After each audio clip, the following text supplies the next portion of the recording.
때로 큰 고난과 아픔, 또 고생, 질병 이런 순간을 지나오신 분들을 만날 때에는 그 힘들었던 그 세월의 이야기를 함께 나누면서 마음이 아프기도 하고 또 안타깝기도 해서 하나님께서 더 은혜 주실 거라고, 더 좋은 날 주실 테니까 낙심하지 말자고, 조금 더 기다려 보자고, 인내하자고 위로하면서 하나님의 은혜와 도우심을 구할 때가 있습니다. 그런데 때로는 그런 말조차도 하기 힘든 그런 어려운 일을 만난 그 막다른 상황에 있는, 감히 우리가 상상하기도 어려운 고난을 만난 그런 분들을 만날 때가 있습니다. 예전에 탈북민이 그랬습니다. 그분들 앞에서는 긍정적인 말을 할 수가 없었습니다. 은혜 주실 겁니다, 도와주실 겁니다, 이런 말조차도 나오지가 않아서 오히려 좀 부정적으로 말할 수밖에 없는, 인생 그 부자라고 행복한 것도 아니고 뭐 가난한 것이라고, 가난하다고 이게 불행한 것 아닙니다. 이렇게 긍정적인 말을 할 수가 없어서 부정적인 말로 표현할 수밖에 없었던, 그저 하나님께서 은혜 주시기만을 바라고 그래서 하나님만 의지하자고 말할 수밖에 없었던, 그런 표현을 할 수밖에 없었던 만남도 있었습니다. 그런 분들을 만날 때는 참 마음이 편하지가 않습니다. 아무리 내가 사는 것이, 또 우리가 사는 것이 힘들다고 해도 그런 분들에 비하면 우리는 정말 잘 살고 있다는 생각이 할 수밖에 없기 때문에, 내가 그 사람들에게, 그분들에게 위로할 자격이 있을까? 또 위로한다고 한들 그분들에게 정말 위로가 될까? 오히려 상처가 되지는 않을까? 당신이 나를 얼마나 알기에, 내가 얼마나 힘든지, 얼마나 어려운지, 얼마나 힘든 시절을, 세월을 살아왔는지 당신이 알기나 알아? 이렇게 말할까 봐 어떤 말도 하기가 어려운, 그저 토닥토닥 이렇게밖에 할 수가 없는, 위로가 오히려 상처가 되는, 위로한답시고 말했던 것들이 오히려 상처로 깊이 파이는 현장을 무수히도 봐왔기 때문에 아무 말도 할 수가 없는 그런 분들이 있었습니다. 우리 주변에도 그런 분들이 있을 수 있겠죠. 우리랑 비교할 수 없는, 너무나 삶이 막막하기 때문입니다. 오늘 우리가 보고 있는 이 소경도 그런 삶을 살아왔을 것 같습니다. 자, 오늘 본문 1절과 2절을 같이 한번 읽어볼까요? 성경을 보면서 1절, 2절 시작. 예수께서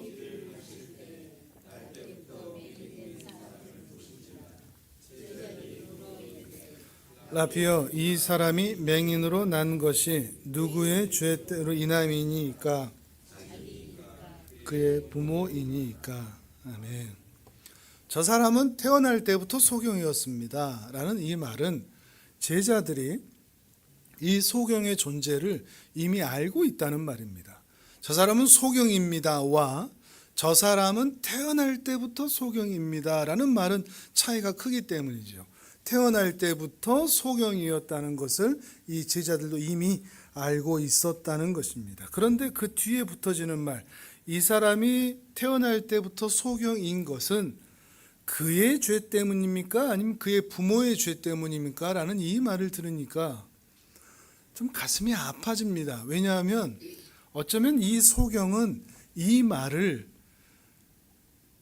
끊임없이 들어왔었기 때문일 것 같습니다. 아무렇지도 않게 사람들은 이 소경을 볼 때마다 저 사람의 죄는, 저 사람이 소경으로 태어난 것은 저 사람이 가진 그 고유의 죄 때문일까? 아니면 부모의 죄 때문일까? 부모도 아마 이 말을 끊임없이 들어왔었을 겁니다. 그러니 살아오는 동안 사람들로부터 아무렇지도 않게 말하는 그들에게서 입은 냉대, 무시, 핀잔, 이것들이 깊이 상처로 남아 있었을 것이라는 겁니다. 물론 이 사람들의 말을, 주변의 인들의 말을 좋게 생각할 수도 있겠죠. 궁금하니까. 그 당시만 해도 사람의 고난은 그의 죄다. 그의 죄로 인하여 사람은 고난을 받고 질병을 얻게 되는 것이다 라는 인식을 가지고 있었기 때문에 신학적이고 신앙적인 질문으로서 예수님께 지혜를 구하는 모습일 수도 있다는 것입니다. 하지만 정말로 궁금해서 물었을 수도 있지만 9장 전체의 흐름을 본다면 주변에 있는 사람들은 지금까지도 아무렇지도 않게 그 사람이 듣든지 말든지 상처를 당하든지 말든지 신경 쓰지 않고 자기들 호기심만으로 묻고 있는 것 같다는 것입니다. 그러니 아무리 의도가 좋아도 그냥 궁금한 것이라도 또 호기심을 자극하는 문제라고 할지라도 남의 아픔, 남의 고난, 때로는 남의 실수, 때로는 남의 실패에 대해서 말할 때는 늘 신중해야 합니다. 그 사람을 더 아프게 만드는 잔인한 행동이 될 수도 있기 때문입니다. 그런데 예수님은 이 사람에 대해서 나면서부터 장애를 가지고 소경이로 태어난 것은 이 사람의 죄도 아니고 부모의 죄도 아니다. 이렇게 말씀을 하십니다. 그리고 그것은 하나님이 하시는 일을 나타내기 위함이다. 이렇게 말씀을 하십니다. 3절을 보겠습니다. 3절 시작. 예수께서 대답하시되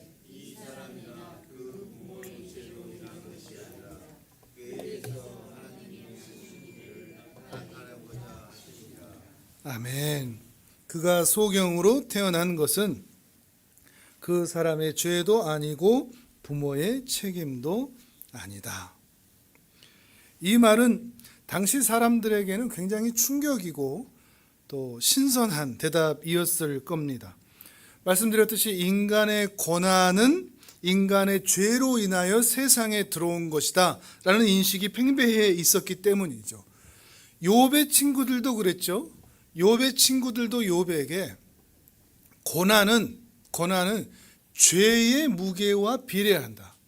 고난이 큰 만큼 죄도 큰 거다.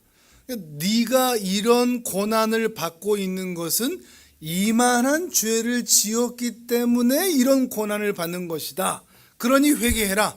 욥의 친구들이 욥에게 그렇게 따져 물었었던 것입니다. 왜냐하면 하나님은 죄가 아닌데 이만한 고통을 내릴 뿐이 아니라고 여겼기 때문이죠. 이렇게 고난의 책임이 인간에게 있다라고 인식하는 사람들에게 고난의 책임이 언제나 그 고난을 당한 사람의 죄의 문제는 아니다. 이렇게 말하는 말씀은, 예수님의 말씀은 굉장히 충격이 될 수밖에 없었다는 것입니다. 이게 마찬가지로 반대로 뒤집어 보면 그 사람이 잘 사는 것, 그 사람이 성공한 것, 그 사람이 별일 없는 것, 그 사람이 높은 자리에 올라가는 것은 그 사람의 선함이나 그 사람의 의로움은 아니다. 이렇게 볼 수가 있는 것이죠. 종합해서 보면 높은 자리에 올라가든지 낮은 자리에 있든지, 그 사람이 건강하든지 질병에 있든지, 그 사람이 잘 살든지 못 살든지, 그 사람이 사장이든지 그 사람이 직원이든지, 그것은 그 사람의 선함이나 악함의 의함도 아니고 그 사람의 의로움이나 불의함에 달려있는 것도 아니다. 이 모든 상황들을 통하여 그들이 어떤 상태, 어떤 신분, 어떤 위치에 있든지 각자의 상황에 따라 하나님의 뜻을 드러내는 존재로 그 자리에 있을 뿐이다. 이런 표현이 되는 것입니다. 마찬가지로 소경도 하나님의 뜻을 드러내려고 그렇게 태어났을 뿐이다. 그러니 인간의 고난에는, 인간의 질병에는 다 하나님의 거룩한 뜻이 있다. 이런 말이 되는 거죠. 우리가 다 알고 있는 바죠. 그런데 말이죠, 좀 말을 비틀어서 생각을 해보면 예수님을 통해서 이 병을 낫게 하려고 장애인으로 태어나 장애인으로 살게 하셨다는 말인가? 이런 생각이 들게 되는 겁니다. 정말일까요? 정말 하나님이 그렇게 하신 걸까요? 하나님의 능력을 보이려고, 하나님이 얼마나 대단한 분이고 훌륭한 분인가를 보여주기 위해서 사람에게 고난을 주고 사람에게 장애를 주고 인생의 험난한 장애물들을 만나게 하셨다는 말일까요? 이런 해석이 맞다면 예수님의 이 말씀은 굉장히 잔인하게 들립니다. 그렇지 않습니까? 물론 소경이 눈을 뜬 이후에 그가 누리게 될 감동, 감격, 자유, 해방감 이런 것들은 있겠지만 소경이 지난 날 동안 살아온 세월은 뭐죠? 얼마나 긴 세월 동안 그 아픔과 상처와 핀잔과 저주 때문에 힘들게 살아왔습니까?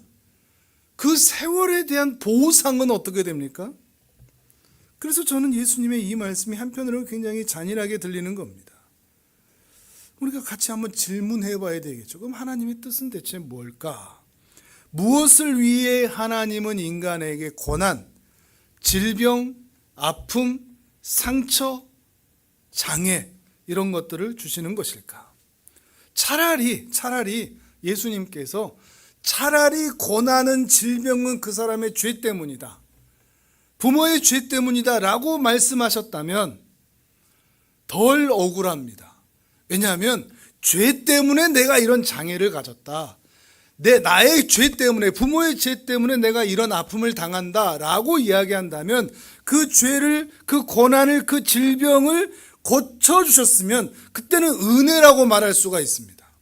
그렇지 않습니까? 내 죄 때문이었는데 하나님께서 고쳐주셨다, 그러니 이건 은혜지 라고 말할 수가 있겠는데 예수님은 죄 때문이 아니라고 그러시니, 소경의 잘못도 아니고 부모의 잘못도 아니라고 그러시니 하나님의 능력을 나타내려고 소경이 그렇게 긴 시간을 힘든 고난 가운데 살도록 두셨다면 눈을 뜨게 된 감사와 기쁨보다 지난날의 억울함이 더 클 것 같다는 말씀입니다.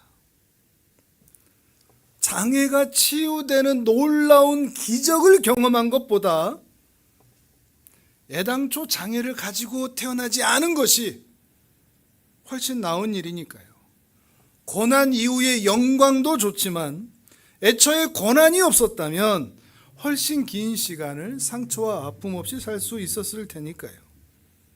오늘 말씀이 남의 이야기로만 치부해 버린다면 야, 기적이다, 신비다, 은혜다, 하나님의 영광이다 이렇게 생각하게 되겠지만 이 소경의 이야기가 나의 이야기라면, 그리고 우리의 삶에 대입해 본다면 오랜 질병과 아픔과 고생이 예수님을 만나서 끝났다고 할지라도 고통과 고생이 끝났다는 그 기쁨은 그 순간뿐이고 오히려 지난날 내가 살아온 삶을 생각한다면 오히려 주님께 더 서운할 것 같습니다. 억울할 것 같습니다. 섭섭할 것 같습니다. 하나님의 능력을 보여주려고, 하나님이 얼마나 대단한 분인가를 알게 하려고 나를 지금까지 그렇게 힘들게 하셨다는 말입니까? 나를 그렇게 어려운 중에 두셨다는 말입니까? 고민과 아픔과 상처와 억울함 가운데 나를 살게 하셨다는 말입니까? 저는 하나님의 위대함을 드러내는 도구에 불과하다는 말입니까? 저는 하나님께 항의하고 따질 것 같습니다. 욥도 그것을 따지기 위해서 하나님을 줄곧 찾았었죠. 저는 이 대목 앞에서 정말 길게 멈췄어서 고민하지 않을 수 없었습니다. 고통과 고난과 고생을 만난 그 일에 대한 하나님의 뜻, 그것은 대체 뭘까? 하나님을 사랑하는 자, 곧 그 뜻대로 부르심을 받은 자들에게는 모든 것이 합력하여 선을 이룬다 라는 말씀이 있는데, 그러면 이 선을 이룬다는 것은 대체 뭘까? 자, 요한복음 8장 말씀 한번 찾아볼까요? 화면을 통해서 읽겠습니다. 확인하겠습니다. 요한복음 8장 28절. 저만 이렇게 더운가요? 여러분도 혹시 더우십니까? 안 더우신가요? 제가 오랜만에 정장을 입었더니 정장이 가을 정장이라서 그런지 땀이 막 무지하게 납니다. 말씀드렸듯이 아픈 거 다 끝났습니다. 아프고 그런 거 아니니까 오해하지 마십시오. 자, 로마서 8장 28절 같이 한번 고민을 해보시죠. 하나님의 뜻은 대체 뭘까? 모든 것이 합력하여 선을 이루신다는 것은 대체 뭘까? 같이 읽겠습니다. 시작. 우리가 알거니와 하나님을 사랑하는 자 곧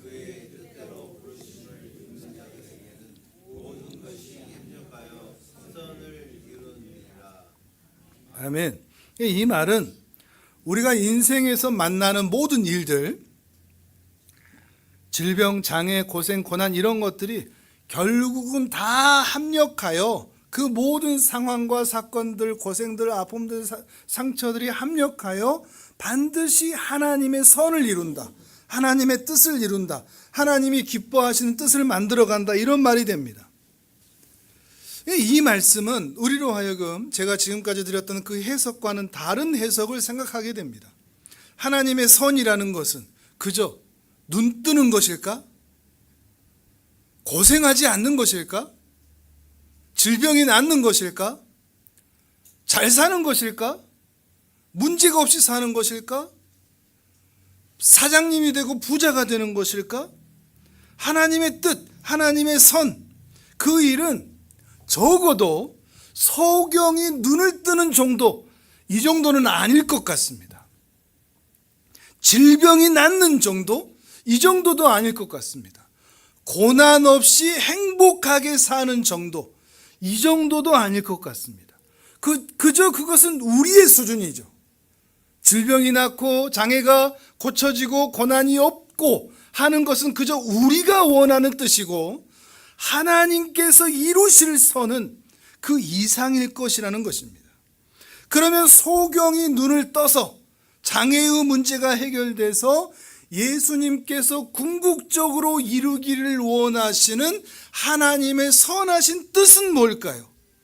그래서 소경이 그 뜻을 알아서 자기 지난 날이 억울하게 여겨지지 않을, 내가 장애인으로 산 것이, 소경으로 산 것이 그래도 섭섭하게 여겨지지 않을, 그것 때문이었어? 라고 들었을 때 그러면 내 지난 날이 후회스럽지 않을, 하나님께 원망이 남지 않을 궁극적인 하나님의 일, 그것이 무엇이겠느냐 하는 것입니다. 이것이 중요하겠죠. 작은 힌트가 하나 있습니다. 요한복음 6장에 보면 오병이어로 수천 명을 먹인 그 기적의 사건이 나오는데, 그 기적을 경험한 제자들이 예수님께 우리가 어떻게 하면 하나님의 일을 할 수 있습니까? 라고 말하는 대목이 나옵니다. 하나님의 일이란 무엇입니까? 어떻게 하면 우리도 하나님의 일을 할 수 있습니까? 그때 주님이 대답하신 말씀이 나옵니다. 자, 화면을 또 보겠습니다. 요한복음 6장 27절에서 29절입니다. 자, 같이 읽겠습니다. 시작. 썩을 양식을 위하여 일하지 말고 영생하도록 있는 양식을 위하여 하라. 이 양식은 인자가 너희에게 주리니 인자는 아버지 하나님께서 인치신 자니라. 그들이 묻되 우리가 어떻게 하여야 하나님의 일을 하오리까? 예수께서 대답하여 이르시되 하나님께서 보내신 일을 믿는 것이 하나님의 일이니라 하시니. 아멘. 하나님께서 보내신 일을 믿는 것이 하나님의 일이다. 여기에도 하나님의 일이 등장하죠. 다만 하나님의 일은 이 땅에 썩을 양식, 그것이 아니랍니다. 그러니까 먹고 배부른 것, 질병이 낫는 것, 문제가 해결되는 것, 배고픈 문제가 해결되는 것, 부자가 되는 것, 이런 것들은 다 땅에 썩고 말 일이라는 것입니다. 이런 것들이 하나님의 뜻이나 일이 아니고, 하나님의 일은 하나님께서 보내신 자, 곧 예수 그리스도를 믿게 되는 일, 이것이 하나님의 일이라는 겁니다. 우리가 하나님의 일을 한다는 것은 그럼 뭐겠습니까? 예수 그리스도를 사람들이 믿게 하는 일이죠. 다만 이것은 단순히 영접 기도하게 하는 것, 이제부터 교회 다니게 하는 것 정도가 아니라 우리가 인생에서 만나는 수많은 모든 일들, 장애, 고생, 아픔, 질병, 암, 사건, 사고, 상처, 억울한 일, 그런 일들을 통해서 내가 참으로 그 인생의 주인 되시는 예수 그리스도를 믿게 되는 것, 이것이 하나님의 일이라는 것입니다. 이것이 하나님의 일이라면 에게라고 생각하실지도 모르겠는데 오늘 본문은 다시 해석되어야 합니다.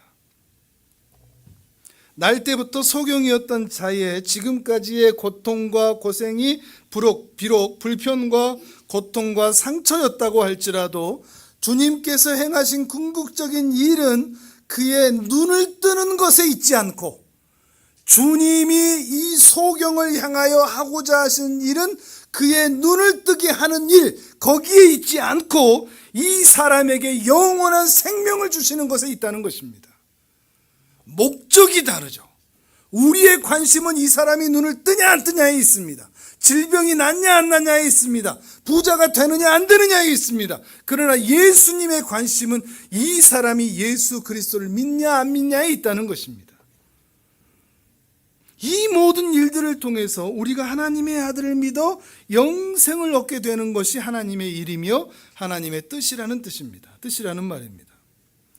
혹 평생 눈을 감고 살아야 된다고 할지라도 주님의 뜻은 그의 눈이 떠지는 것에 있지 않고 그가 하나님의 자녀가 되어 영원한 생명을 얻는 것이 하나님의 일이라 하는 말입니다.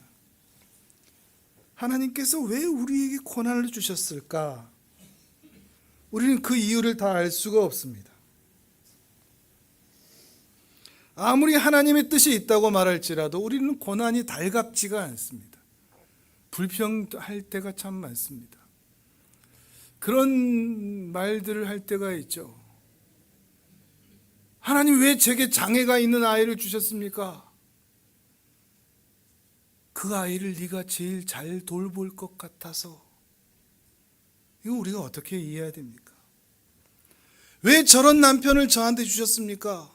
저 남편 때문에 제가 살아온, 구박당하고 힘들게 살아온 삶이 얼마나 깁니까? 그 남편 너를 통해서 구원 얻게 하려고, 너를 기적적으로 고쳐주려고 너에게 암을 준 거야. 이해가 됩니까? 너의 아이들이 바르게 살고 성공한 삶을 살게 하려고 너의 남편을 조금 더 일찍 데려갔던 거야.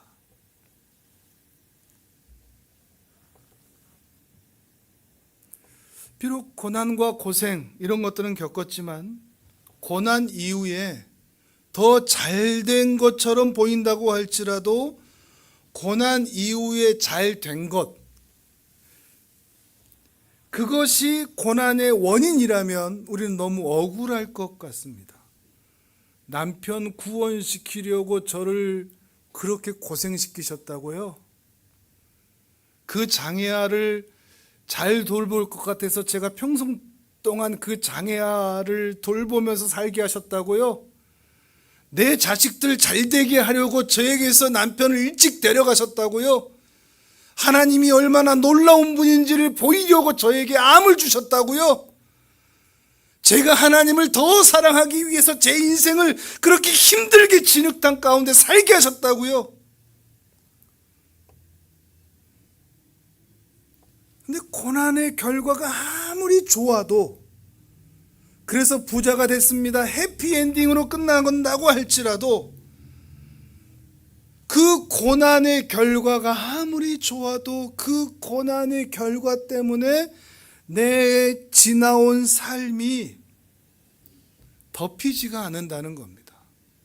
그 말은 한으로 남을 수밖에 없는 이유는 내 고난의 고난을 덮는 것은 그 고난의 결과가 나아짐, 질병이 낫고 문제가 해결되고 부자가 되고 잘 살게 되고 꼬인 문제가 해결되고 이것이 내 궁극적인 해결의 목적이 될 수 없다는 겁니다.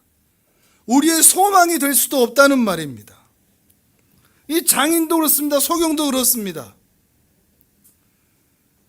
세상을 볼 수 있게 되었다라고 하는 이 충격, 놀람, 이 감동이 있었지만 눈을 뜨게 된 것이 결국 그를 행복하게 만들었느냐? 아니었습니다. 이 사람의 눈을 떴는데 아무도 박수 쳐주는 사람이 없습니다. 저 거지야, 국어라던 거지야. 아무도 기뻐해 주지 않습니다. 심지어 부모마저도 너 눈뜨게 한 사람 누구야? 그러니까 부모마저도 그 추궁 때문에 자식을 마치 버리는 것 같은 외면해 버립니다. 그리고 예수님이 이 사람의 눈을 뜨게 했다는 것 때문에 유대인의 회중에서 출교를 당합니다. 교회에서 쫓겨났다는 말입니다. 그리고 짐작해 보자면 지금까지는 소경이었기 때문에 구걸할 수 있었습니다. 거지였기 때문에 소경인 것이 아니라 소경이었기 때문에 구걸하며 거지로 살 수밖에 없었죠. 그런데 이제 눈을 떴으니까 이제 구걸도 못합니다. 아닌 말로 배운 게 있습니까? 아는 게 있습니까? 기술이 있습니까? 이 사람의 삶은 이제 어떻게 될까요? 건강한 사람들이 행복하게 부자로 살기 위해서 살아야 할 그 일반적인 삶으로 이제 내몰리게 된 겁니다. 아무런 준비도 되지 않은 채. 거기다가 출교까지 당했으니 이 소경의 삶은 이전의 삶보다 못하면 못했지 더 낫다고 나아졌다고 장담할 수 없습니다. 눈은 떠졌지만 그게 다가 아니라는 말입니다. 눈은 떴지만 그 충격과 놀라움은 분명히 있지만 그것이 길지도 않다는 겁니다. 영원한 행복을 주지도 못한다는 것입니다. 그의 존재적인 문제가 완전히 해결되어 그가 이제는 행복하게 살게 되었더라 라는 해피엔딩으로 이어지지는 못한다는 것입니다. 다시 한번 생각을 해보게 되는 거죠. 우리가 그토록 원하는 부자 되고 잘 되고 잘 살고 문제 해결되고 억울한 문제를 풀어지고 질병이 낫고 그게 단가? 그게 전부인가? 그럼 이 소경은 언제 가장 큰 기쁨과 자유를 누리게 되었을까요? 사도 요한은 이 요한복음을 써내려 가면서 소경이 눈을 뜬 그 사건보다 더 극적인 사건으로 강조하는 장면이 나옵니다. 뒤로 넘겨보겠습니다. 35절에서 38절입니다. 요한복음 9장 35절에서 38절입니다. 성경을 보셔야 됩니다. 자, 같이 읽습니다. 시작. 예수께서 그들이 그 사람을 쫓아냈다 하는 말을 들으셨더니 그를 만나사 이르시되 내가 인자를 믿느냐? 대답하되 이르되 주여 그가 누구시니오니까 내가 믿고자 하나이다. 예수께서 이르시되 내가 그를 보았거니와 지금 너와 말하는 자가 그이니라. 이르되 주여 내가 믿나이다 하고 절하는지라. 아멘. 이 소경에게 가장 충격적인 순간입니다. 38절 동그라미 주여 내가 믿나이다. 그리고 절하는지라. 예수님이 찾아오셨습니다. 출교당했다는 소식을 듣고 소경이 어떤 그에게 이렇게 묻습니다. 너 인자를 믿느냐? 뜬금없는 질문입니다. 얼마나 아프냐 얼마나 힘드냐 위로가 아니었습니다. 뜬금없는 질문. 너 인자를 믿느냐? 인자라는 표현은 사람의 아들이란 뜻이죠. 원어로 하면 아담의 아들이냐, 아담이 사람이라는 뜻이거든요. 넌 아담의 아들을 믿느냐 하는 것입니다. 곧 여자의 후손을 가리킨 말입니다. 창세기 3장 15절에 말하고 있는 그 여자의 후손을 가리켜서 인자라고 얘기하는 겁니다. 너는 그 메시아를 믿느냐? 메시아를 기다리고 있느냐? 메시아가 너를 구원한다는 사실을 믿느냐? 이렇게 묻고 있는 것입니다. 그러자 소경이 그 뜬금없는 질문에, 갑작스러운 질문에 대답합니다.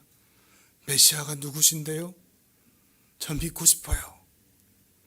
그러자 예수님께서 말씀하십니다. 네가 지금 눈을 떠 너와 대화하고 있는 내가 바로 그니라. 그 말의 소경은 눈을 떴던 감격과는 비교할 수 없는 감동으로 예수님 앞에 엎드려 경배하며 절합니다. 주님, 내가 믿습니다. 이것이 소경의 모든 문제가 해결되는 결정적인 순간입니다. 여러분은 어떤 게 더 결정적인 순간이겠습니까? 소경의 이야기로만 따지지 말고 여러분에게, 소경에게는 그가 눈을 뜬 순간과 예수님을 만난 순간 중에 예수님을 만난 순간이 더 기적으로 다가오는데, 여러분에게는 질병이 낫고 문제가 해결되고 억울함이 풀어지고 부자가 되고 하는 이 순간이 여러분에게는 기다려지는 기적입니까? 아니면 이것과는 비교할 수 없이 내가 예수님을 만나 예수님을 향하여 주님 내가 믿습니다 라고 말하는 순간이 이것과는 비교할 수 없는 기쁨과 기적입니까? 이게 주어지지 않아도, 문제가 해결되는 게 주어지지 않고, 암이 고쳐지는 것이 주어지지 않고, 사람들에게 오해를 받고 억울함을 받는 것이 해결되지 않더라도 내가 주님을 믿습니다, 주님이 나의 주님이십니다 라고 하는 이 고백만 내게 주어질 수만 있다면 이게 해결되지 않아도 괜찮으십니까? 무엇이 더 큽니까? 저는 여러분이 힘든 일을 만났을 때 하나님께서 여러분에게 은혜 주시기를 바랍니다. 문제를 해결해 주시기를 바랍니다. 지금은 비록 힘들고 어렵지만, 불안하지만, 두렵지만, 마음대로 되지 않지만, 여전히 억울하지만, 여전히 힘들지만 하나님께서 좋은 날 주실 테니 조금만 더 인내하세요 라는 말을 잘 할 수가 없습니다. 여러분은 아멘 하시지만, 왜냐하면 지금 이 세상은 너무나 살기 힘들어서, 암흑 같은 세상이어서, 국제정세, 국내 정세, 기후변화, 대체 우리 인간에게 남은 시간이, 세월이 몇 년이나 될지 장담할 수 없기 때문에 저는 여러분에게 앞으로 하나님께서 은혜 주셔서 잘 살 겁니다 라고 호언 장담하지 못하겠습니다. 보장이 없으니까요. 그러나 그렇게 말하지 못하는 이유는 제가 믿음이 없어서 그런 말 못하기도 하지만, 그것이 궁극적인 우리의 소망이 되어서는 안 되기 때문이기도 합니다.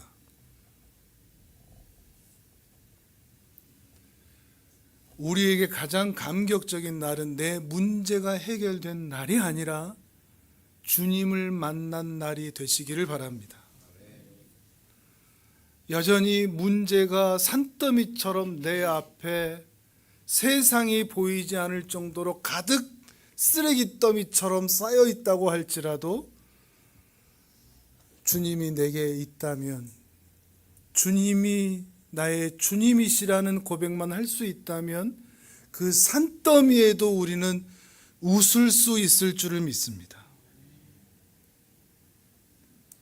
아직 내 문제를 해결해 주시지 않았고 내게 쌓여있는 문제가 아직 깔끔하게 해결되지 않았을지라도 내 인생에 나와 같이 비천한 자가 내가 주님을 알고 있다는 게,